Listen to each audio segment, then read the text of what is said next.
ជនបទឆ្ងាយផុនពីដីទីក្រុងរੂក្នុងជំរំវាលស្រែបឹងស្រូវស្រងស្រែខែភ្លៀងមកដល់ពូមយើងនោមគ្នាជួរងដីស្រែ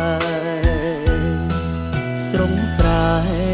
មានតែធ្វើស្រែដាំស្រូវហូបក្ដាំហូបខ្ចៅរស់សុខសប្បាយជីវិតទោះបីមានទុក្ខខ្វល់ខ្វាយតែយើងរីករាយតាមបែបផែននាងស្រងស្រែស្នូទឹកភ្លៀងដូចចំរៀងបំពេពីរូងម្លេះទេ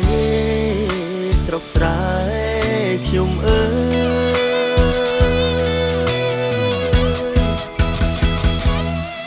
ស្រងស្រែមានតែពុននឹងរាល់ថ្ងៃខំប្រឹងមិនគិតតែការនឿយហត់កំកងលីរែកអំណត់